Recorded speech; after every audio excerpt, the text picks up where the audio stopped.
Okay, so here's the deal. We got rocked on the quiz, but the quiz was really easy. The reason that, are we paying attention here, guys? Okay, let's turn these under desk.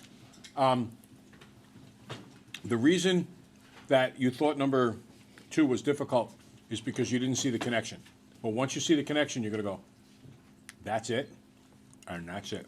So tomorrow, I expect lots of hundreds.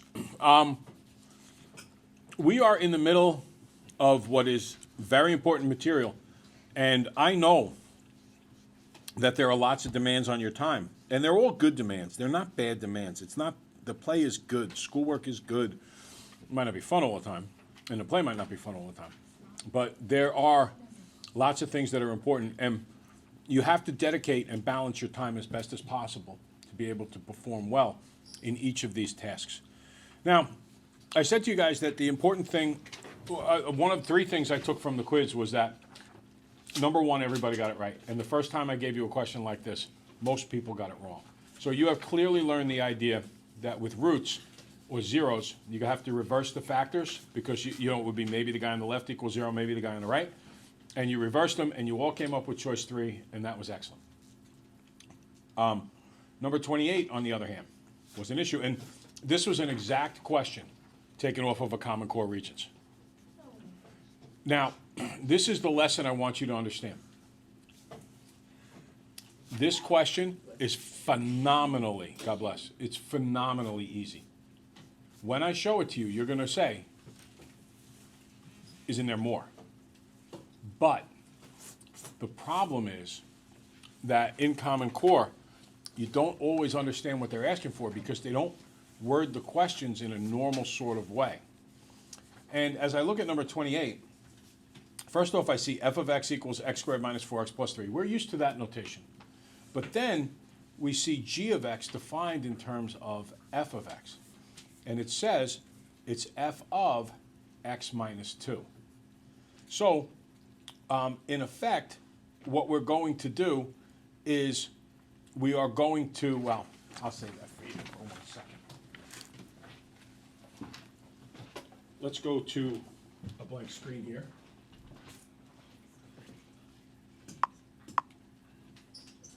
And f of x is equal to x squared minus 4x plus 3. And it says the vertex, or the turning point, is 2 comma negative 1. Agree? Uh-huh. Then it says this stuff about how g of x is f of x minus 2. Agree? Now I just want to go off to the side.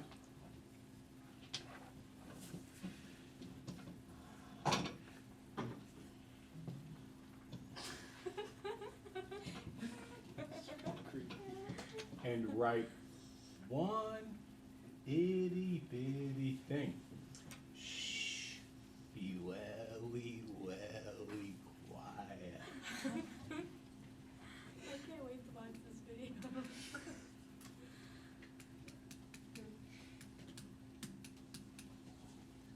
No. Never seen that in my life. That's the horizontal. Oh, it's a shift. horizontal. God. I didn't know that. No. Your lines. That's still hard. I still don't get it. How How did you get that? Yeah, you're that crazy. theory? This is hard. Except one negative. Said this was easy. This is hard. Oh, actually, I take it back. I should have done this. Hold it. Time out. I shifted 2 places to the right. It should have been 4 negative. Oh my God. That's it. Stop it, really. Done. Wait, why did I you don't- say 2 I places? Explain Look. this to me, please. Look, since this is, look, is there a difference between these things? Yes. Yes. This one is what? Vertical shift. Right? The number on the outside, the K, that's why we spell the K like this for this purpose. Oh, yeah, yeah. Vertical. Oh, you just- So that's your vertical shift. What is this shift? No, I don't. Inside the parentheses. It's your horizontal shift. So when it says x minus 2, remember you have to reverse it. So it goes what? To the right. So I'm going to have to add 2 to the right. 4, negative 1. Done. Hey, where'd you get negative 1? Well, because there's no vertical shift. So when did he 0? So you just leave. No, negative it was one? 2 negative 1. I'm going to move 2 to the right. Now it's 4 negative 1. Oh. Okay? Alright. So let's do it this way. Ready? Let's say that let's go back to f of x is equal to x squared minus 4x plus 3. It says the vertex is 2, negative 1. Now let's do g of x is equal to f of x minus 5. What would the vertex of that be? 7, negative 1. 7, negative 1. Right? Because this means my horizontal shift is what? 5 units to the right. What if I did this one? What if I did g of x is equal to f of x plus 1 plus 3? Oh, Six? oh, Oh, 1. 6? I got it. So first off, what will the vertex be? What would the x coordinate of the vertex be? I'm going to move 1 unit which way, left or right? Left. So if it was 2, what's it going to become? 1, 1. Now, it was negative 1, but what's the vertical shift? 3. Plus 3. So where does that go now? It'll be positive 2. Positive 2. Does that make sense? So all you have to do is like, Vertical, horizontal shift. That's it. what you did, negative 5 plus 2, 7. What? Where are you? No, this tells me, when I saw negative 5, this tells me move 5 to the right. So if I started at 2 and I move 5 to the right, I end up at 7. You change it to Oh, you positive. start at. Horizontal is opposite, vertical is the same. Okay? Let's try this one. What if I had a function that looks like this? What if I had a parabola, whatever the function, I don't care what it is, and I can tell you that the turning, it's f of x, and I'll tell you that the turning point, it doesn't equal it, but the turning point is 5, negative 3. Whatever this parabola is, it's a parabola, the turning point of vertex of the parabola is 5, negative 3. What would, if g of x is f of x minus 2 plus 1, what would the new vertex be? What would the new vertex be? Leanne? 7, negative 3. Right, I would move 2 to the right because it's opposite in here, which makes 7, and vertical is the same. I'm going to go up 1, 7, negative 2. Okay? So now, take a look back at your quiz question. Can you see that all you needed to do was slide 2 units to the right? Yeah. Right, does that make sense? So then it becomes 4 comma negative 1. Now, what I said to you before I gave you the quiz back is, the bad news is you didn't get it right, but the good news is after you see how to do it, you would say, that's it, it's that simple. Do you see that it's that simple? Yes. Yeah. If everybody got the other number 28 wrong, then how did you give 20s and 60s? I made it 20 and 80 because there's a little bit of the option of an explanation being involved. So I figured I would give partial credit based on the explanation. That's why some people got up to a 60. Because they at least tried it, they at least put something down. I Put something tried it. down, it just didn't make sense. Yeah, if it doesn't make sense, then we're not. My favorite. There are numbers I rewrote. The other thing, Wyatt, I want you to know, I didn't really spend much time thinking about what people wrote down because I figure everybody's gonna do better tomorrow. So kind of what difference does it make, you know what I mean? Yeah. So I could have agonized over whether it was a 50 or a 60 or a 70, but what difference does it make when tomorrow you're gonna get 80 to 100? So, all right. Now, let's do a little bit of work here. You can see the Common Core font. This is a lesson that they recommend that we go over with you guys. And what we're going to do now is we're going to emphasize what we've been learning about graphing other functions, and you're going to see that the same stuff about vertexes works, or vertices. The same thing about increasing, the same thing about decreasing, the same thing about maximums, minimums, domains, ranges. All of that stuff continues based on these graphs. So we're going to spend a few days doing other types of graphs than parabolas. Evaluate x squared when x is 7, what do we get? 49, nice. What's the square root of x when x is 81? No, 9. 9. Now, I want to get into something that's really important to understand. Technically, it could be a positive or a negative 9. But we make an understanding, a language convention, if you will, that if I wanted the negative 9, I would say, what is the negative square root of x? But And that would have been negative 9. I just want that to throw that out there so that you're aware of that. And that's going to become important for graphing in a few minutes. if it was a negative in the, Radical, then I can't do Then it it wouldn't be because they'd be exact. imaginary, right? yeah. Right. Okay. And that's where we're getting at, why this can be a little important. And you'll see when we go over the graph of a square root in a few minutes why it is that it is. Evaluate x to the third when x is equal to 5. What's that? 125. 25, good. And what's the cube root of x when x is 27? 9. What is No, that? I don't What is that? Cube root means the number times itself again. Let me show you how to do this on your calculator in case you don't know. Oh, Everybody, I got it. do you have to put the root in, do you have to hit the square root button first or second on your calculator? First. So there's a button on your calculator that says, it is right,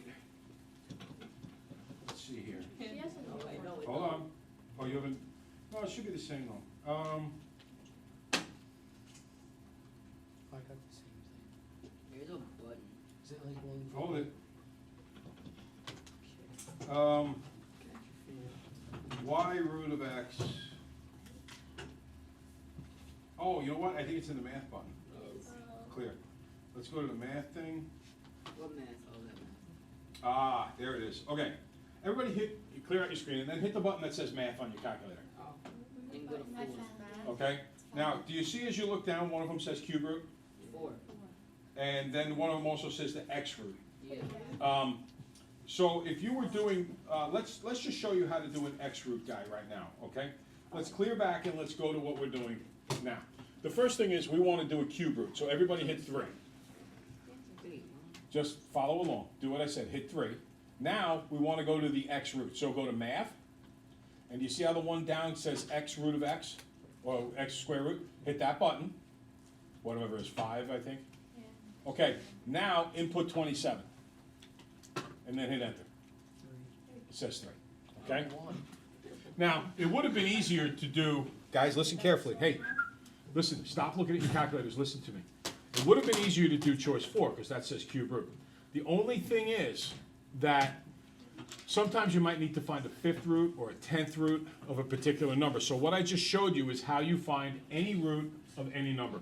You put what the root is in first, then you go to math, choice 5, and then you put in the number, and it'll tell you whatever the root is of the number, okay? Interesting, is this imaginary? Yeah, no. Try it on your calculator, do cube root of negative 8.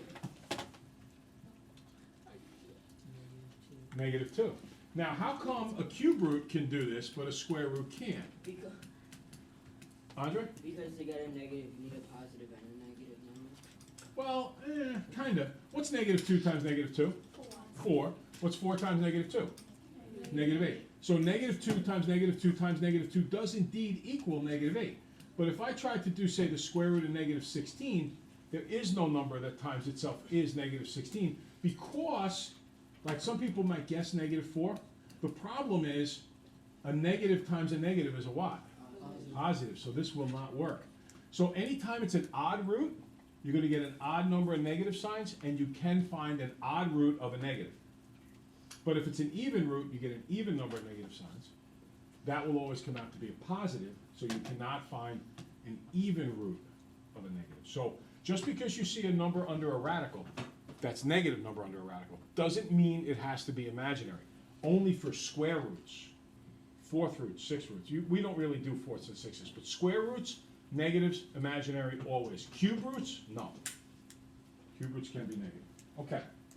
So we just did a little bit of filling in potholes right there, adjusting little things going on. Sarah's gonna wake up, right? Oh, you're losing it. Now, the graphs of y equals x squared and y equals square root of x on the same set of values.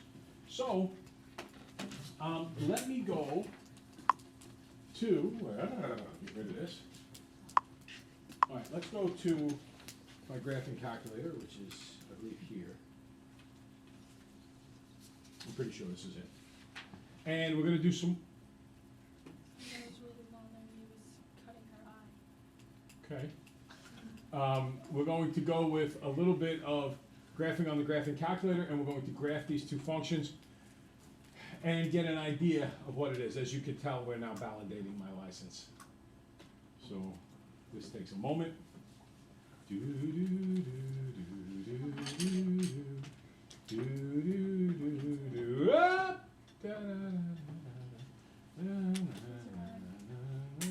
we go. Good. Okay. So let's go to y equals. And let's clear it out. And let's type in something we're very, very familiar with. Let's type in x squared. And hit graph. And I'm going to do zoom 6 to put it right in the middle. Zoom 6. Ta-da! There's my very classic y equals x squared graph. You should look at that and go, man, I know what I'm doing there. That I'm very comfortable with. Now, we want to do the square root of x. So if we go to this function, y equals, and let's go down 1. And now, at the same time, let's hit the square root button, which is above the x squared. So I'm going to go second square root, and then I'm going to put in the x. And then I'm going to hit graph again. Didn't work. Should have. I know, that's what I did, it doesn't. Okay. Everybody get that? Hold on. Yes. Okay. Let's just go to table and show how these work. Ready? Let's go to second table. Yeah, mine says error, negative 1 over Just kidding. No, we'll get into that in a second. We'll show you how a lot of the things that you know on a thing is shown. Okay. So let's talk about the graph of y equals x squared first. In other words, the y1 column. Is it negative 4 squared 16? Negative 3 squared 9? Negative 2 squared 4, negative 1 squared 1, 0 squared 0, 1 squared 1, and so on. Here's my graph, and you can see the symmetry. The 1's matching up, the 4's matching up, and you can tell that you can input a negative number, and when you input that negative number and square it, a negative times a negative is a positive. Look what it says when you try a negative number, and this time for y2 you want to square root it. What does it say? Error. That's because you would be taking the square root of negative 4. What is the square root of negative 4? It's an imaginary number. That's why it says error. And that's why for the y equals x squared graph, there is no part of the graph over here on the left. Okay? But there is a square root of 0, there is a square root of 1, a square root of 2. And if I go down just a little bit more, square root of 3, square root of 4, and so on. Okay, so let's go back to the graph here, and let's talk a little bit about what we can conclude. What letter means domain? Andre? Why? X. X definitely means domain. That was my second guess. Domain is the set of all X inputs, and the input letter is X. What letter means output? Y. So the domain is the set of all inputs, the range is the set of all outputs. So I can look at this graph, and just by looking at the graph, I can see what the domain is, and I can also see, I'm going to use red for it, what the range is. Let's do the first graph only, y equals x squared. Now, can you tell that I'm just going to show the parts of the x-axis that the graph covers? Do you see that the graph's going to keep going forever and ever and ever? Yeah. And if you think about it a little bit, can't I take any number and square that number? Right? Can I do like negative 1 million times negative 1 million? Can I do positive 1 million times positive 1 million? So the truth is that I can pick any number on the x-axis, and part of the graph, I may have to go way the heck out there, but part of the graph will cover it. So I would say that the domain, I could write this two ways, would be, parenthesis, negative infinity to infinity, or I could say x, because it's very important that the domain be x, goes from negative infinity to positive infinity. Now, let's consider the range by looking at this graph. The range is what letter? Well, y. So let's look not at the x-axis, which I covered in blue, but now let's look at the y-axis. So I'm going to take the graph, and I'm going to cover all of the y-axis that the graph covers. What kind of numbers are never covered on this graph? The negatives. And that makes sense, because isn't it true if I square a number, I never get a negative? Okay. So what's the smallest value in the range? 0. What's the biggest value? There is no biggest value, so we call that infinity. and beyond. There you go. Now, it does include 0, so I need my staple. It goes up to infinity, That we don't. And then I would write it like this. 0 is less than or equal to, here's the hitch. Y is less than or equal to infinity. Okay? So we can tell by looking at a graph what the domain is and what the range is. Are we good? Okay. Now let's go back, and this time we're going to do the other function. Domain, range, but this time we're going to do the square root function, which is this guy over here. Take your pen and scribble in the part of the x-axis, the domain, because domain is x, scribble in the part of the x-axis that's covered by the graph After the second one we do? Or, for the second one. That would be over here, agree? So how would I write that domain? Is there a smallest value in the domain? Is there, look at the blue, is there a smallest value for the blue? yeah, Yes, what is it? 0. So I can include 0 because the square root of 0 is 0. Is there a largest value? No. Does the graph keep going? Infinity. Well, again, infinity is not a value, but that's a concept. So we would say from 0 to infinity is the domain. If I was to write it, it would go like this. Oh, by the way, I made a mistake last time. It should go like this. It should not be or equal to infinity. It should just be less than infinity. Okay? Sorry about that. Now, On both of them? yes, anytime you have infinity, there should never be an equal sign underneath. Now, let's consider range.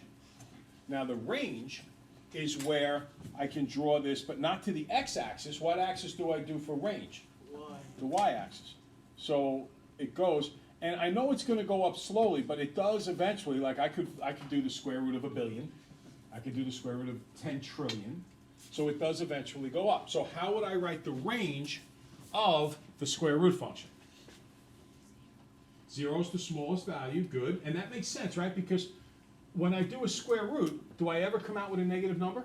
No. No. That's what we just talked about before. I would put a little negative sign in front if I wanted that. And we could go all the way up to infinity. And again, similarly, 0 is less than or equal to. Make sure you put a y there. Less than or equal to, less than infinity. Okay? So what we just learned is not only can we do these graphs, but by looking at the graphs, I can determine what the domain and the range are. The domain, what axis do I cover up for domain? X, because domain is inputs. What letter is inputs? X, so X is domain. What axis do I cover up for range? Why? Y, because Y means outputs. Okay, good. So, oh, why did that erase? Okay. Very good, okay. Let's go to now. All right, let's scroll through our paper here.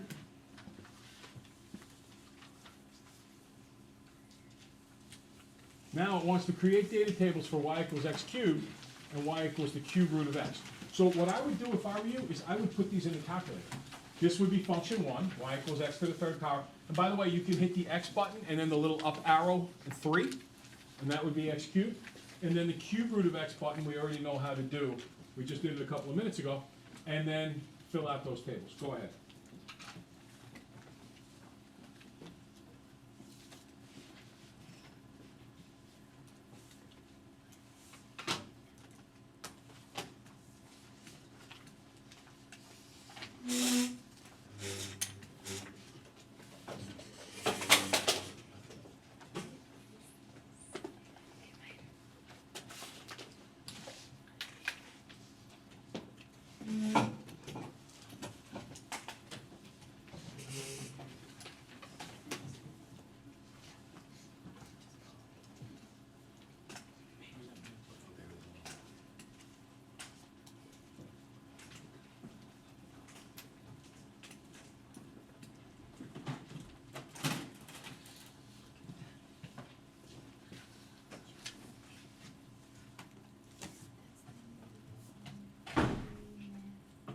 What do we need from Did you get the sheet? Oh,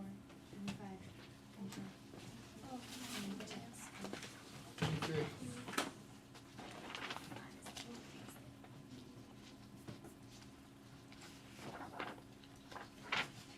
no, I don't want to.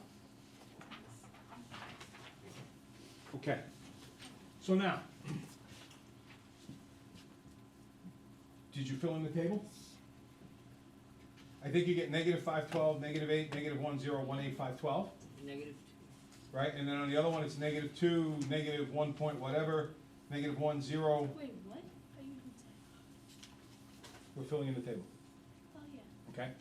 And then, if it says next to it, graph it, but you can look at your graphing calculator. As soon as you hit graph, it puts this here, okay? Now, let's answer some questions based on this. What does it say there?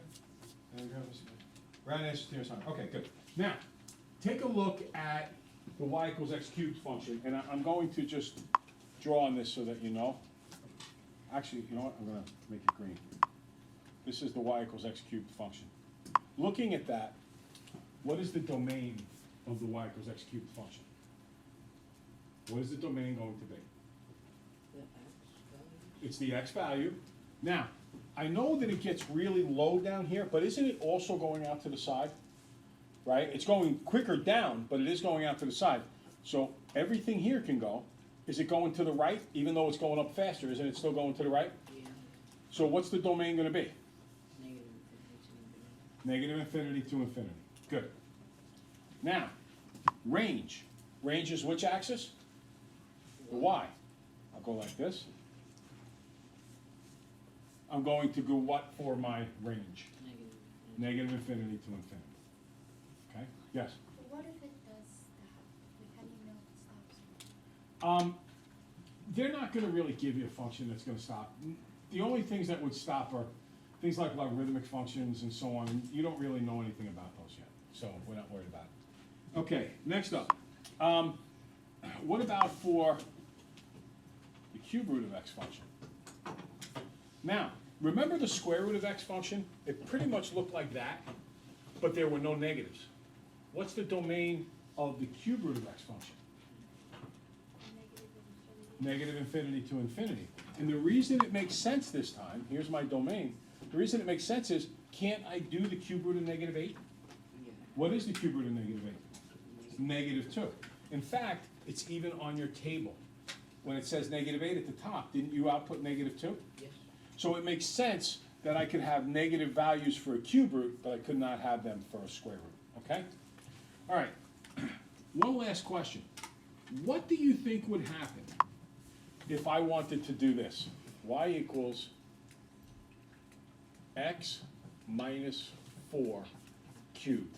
What do you think would happen to that graph? Think about this. This comes back to where we started with that quiz.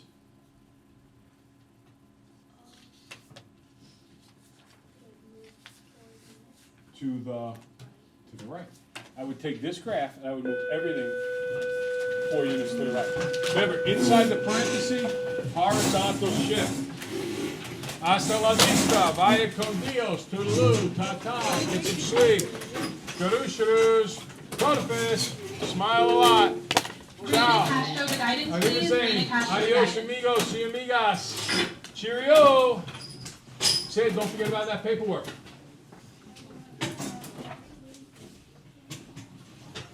And did you set things up with the nurse? You set things up with the nurse? Okay, good. All right, Anahi, I'll remember now.